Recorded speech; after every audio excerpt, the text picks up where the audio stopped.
ಪದೇ ಪದೇ ಇದೇ ವಿಷಯ ಇರ್ತಾರೆ ಇವರು. ನಾವು ಉತ್ತರ ಕೊಟ್ಟಿದ್ದೇ ಕೊಡಬೇಕಾ, ಒಂದು ಸಭೆಗೆ ಇನ್ನೊಂದ್ಸರಿ ಬರಬಾರ್ದು ಅಂತ ಮಾಧುಸ್ವಾಮಿ ಕೌಂಟ್ರ್ ಮಾಡ್ತಾರೆ ನನಗೆ. ನಾನು ಹೇಳ್ತೇನೆ, ಯೂಟ್ಯೂಬಲ್ಲಿ ಸಿಗುತ್ತೆ ನೋಡಿ. ನಾನು ಹೇಳ್ತೀನಿ, ಹೌದಾ ಪದೇ ಪದೇ ಎತ್ತಕ್ಕೆ ಬಂದಿರೋದು, ನೀವು ಸಾಲ್ವ್ ಮಾಡಿ ನಾನೇ ಕೆತ್ತೀನಿ. ಮತ್ತು ನನ್ನ ಅವ್ರು ಕಳಿಸಿರೋದೇ ಅದಕ್ಕೆ. ನನ್ನ ನೋವನ್ನ ಪದೇ ಪದೇ ಸರ್ಕಾರ ಕೇಳೋದು ಕಳಿಸ್ಯಾರೆ. ಸ್ವಲ್ಪ ತಾಯಿ ಹೃದಯ ಇಟ್ಕೊಂಡು ಯೋಚನೆ ಮಾಡು, ಯಾಕೆ ಗಲಾಟೆ ಮಾಡ್ತೀರಿ ಅಂತ. ನಮ್ಮ ಮುಂದೆ ಪ್ರಸ್ತಾವನೆ ಇಲ್ಲ ಅಂತ. ಮತ್ತು ಪ್ರಸ್ತಾವ ಇಲ್ಲ ಅಂದರೆ ಪ್ರಸ್ತಾವ ತರಕ್ಕೋಸ್ಕರನೇ ತರ್ತಿರೋದು. ನಿನಗೆ ಪ್ರಸ್ತಾವ ಇಲ್ಲ, ನನಗೆ ಪ್ರಸವ ವೇದನೆ ಇದೆ ಅಂದೆ. ನನ್ನ ನೌಕರದು ನನಗೆ ಒತ್ತಡ ಇದೆ.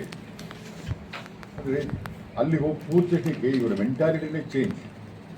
ಹಾಗಾಗಿ MPS ಆಫೀಸ್ದೊಳಗೆ I am the first man. ಈಗ ನಾವು ಮೊನ್ನೆ ಈ ಟಿಕೆಟ್ ತಗೊಳ್ಳೋದು ಭಾಳ ಕಷ್ಟ ಈ ನ್ಯಾಷನಲ್ ಪಾರ್ಟಿಯಾಗ, ಅದು ಈ ಕಾಂಗ್ರೆಸ್ನ ಭಾಳ ಕಷ್ಟ. ಅವರಿಗೆ ಪ್ರತಿ ತಿಂಗಳು ಈಗ 5,000 ಇದ್ದಿದೆ ಏನು ಮೆಡಿಕಲ್ ಅಲೋಯನ್ಸು.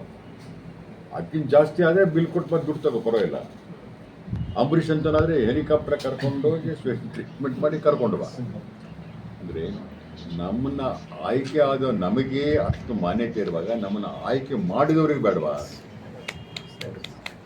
ನಾವು ಯಾರ ಹೆಗಲ ಮೇಲೆ ಕುತ್ಕೊಂಡು ಬರ್ತೀವೋ, ನಮ್ಮನ್ನು ಒತ್ಕೊಂಡು ಬಂದವನಿಗಿಲ್ಲ, ಆ ಹೆಗಲ ಮೇಲೆ ಕುತ್ಕೊಂಡು ಬಂದವನಿಗಿದೆ ಫೆಸಿಲಿಟಿ. ಬೈ ಎಲೆಕ್ಷನ್ ಆಗುತ್ತೆ, 1 ವರ್ಷ 2 ವರ್ಷ, ಅವನಿಗೂ ಲೈಫ್ ಲಾಂಗ್ OPS.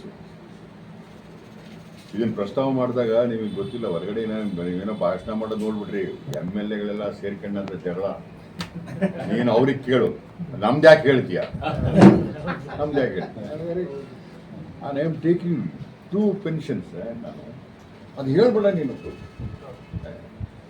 ನಮ್ದು ಹೇಳಬೇಡ, ಅವ್ರಿಗೆ ಕೇಳು.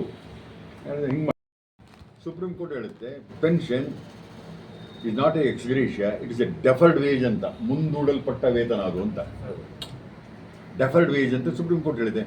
ಅಲ್ಲಪ್ಪ, ಈ ಬೆಂಕಿ ವಿಷಯಕ್ಕೆ ಸುಪ್ರೀಂ ಕೋರ್ಟನ್ನು ಕೋರ್ಟ್ ಮಾಡ್ತೀಯ ನೀನು, ಇದಕ್ಕೆ ಯಾಕೆ ಕೋರ್ಟ್ ಮಾಡಬಾರ್ದು? Deferred wage. ಹಾಗಾಗಿ ಆ ಪೆನ್ಷನ್ ಬಗ್ಗೆ ಅದಕ್ಕೆ ಉದ್ದ ಮಾತಾಡೋಕ್ಕೆ ಹೋಗೋದಿಲ್ಲ. ಸದನ್ನೆಲ್ಲ ಹೇಳಿ ನಮಗೆ ಕೊಡ್ತೀರ, ಅವ್ರಿಗೆ ಕೊಡಲ್ಲಪ್ಪ ಅಂತ. ಶಾಸಕರಿಗೆ ಕೋಟಿಗಟ್ಟಲೆ ಖರ್ಚು ಮಾಡಿ ಬರ್ತೇವೆ. ನಾನು ಮಾಡಲ್ಲ, ಬೇರೆ ವಿಷಯ. ಈ ಎಲೆಕ್ಷನಾಗ ಗೊತ್ತಾಗತ್ತೆ ಯಾರ್ಯಾರು ಹೆಂಗೆ ರೊಕ್ಕ ಕೊಟ್ಟು ಗೆಲ್ತಾರಂತ. ಆ ರೊಕ್ಕ ಕೊಟ್ಟು ಗೆಲ್ಲೋನಿಗೆ ಪೆನ್ಷನ್ ಇದೆ ಕೋಟಿಗಟ್ಟಲೆ. ಯಾಕೆ ಬೇಕು ಅವನಿಗೆ? ಕೇಳಿದ್ರೆ 5 ಕೋಟಿ ಖರ್ಚು ಮಾಡಿದೆ, 10 ಕೋಟಿ ಖರ್ಚು ಮಾಡಿದೆ, 15 ಕೋಟಿ ಖರ್ಚು ಮಾಡಿದೆ ಅನ್ನುವ ಶಕ್ತಿ ಇರುವವನಿಗೆ ಈ ಸಮಾಜದಲ್ಲಿ ಪೆನ್ಷನ್ ಕೊಡಬೇಕೆ? ವಿಶ್ರಾಂತಿ ವೇತನ ಯಾರಿಗೆ ಕೊಡಬೇಕು? ಅಶಕ್ತರಿಗೆ ಕೊಡಬೇಕು, ನೋಡ್ಕೊಳ್ಳಿಲ್ಲ ಅಂದರೆ ಕೊಡಬೇಕು.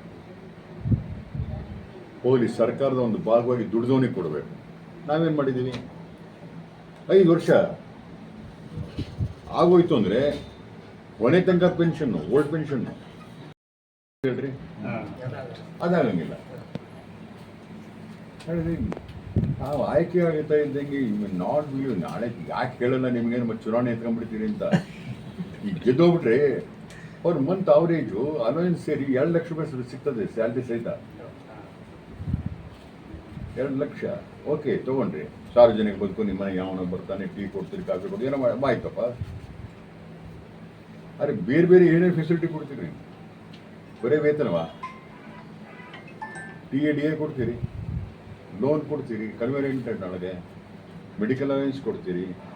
As good as government employee. Corruption charge ಬಂದರೆ ನಿಮ್ಮ ಮೇಲೂ ಲೋಕಾಯುಕ್ತ ರೈಡ್ ಮಾಡ್ಬೋದು, ನಮ್ಮ ಮೇಲೂ ಮಾಡ್ಬೋದು. ಯಾಕೆ? ನಾವು ಸರ್ಕಾರಿ ನೌಕರರು ಅಂತ. ಸೊ ಪಬ್ಲಿಕ್ ಸರ್ವೆಂಟ್ ಅನ್ನೋದು ಅಂದಮೇಲೆ ನಮಗೆ ಯಾಕೆ ತಾರತಮ್ಯ ಅಂತ ಗುದ್ದಾಡಿ ಸಾಕಾಗಿ ಕೆಟ್ಟನೂ ಆಗಿದ್ದೀನಿ. ಆ ವಿಷಯ ಬೇರೆ, ಅದಕ್ಕೆ ಕೆಟ್ಟವನು ಆಗೋಕ್ಕೆ ಹೋಗೋದು. ನಾನು ನನ್ನೊಂದು ವಿಡಿಯೋ ನೋಡಿರ್ಬೋದು ಯೂಟ್ಯೂಬಲ್ಲಿ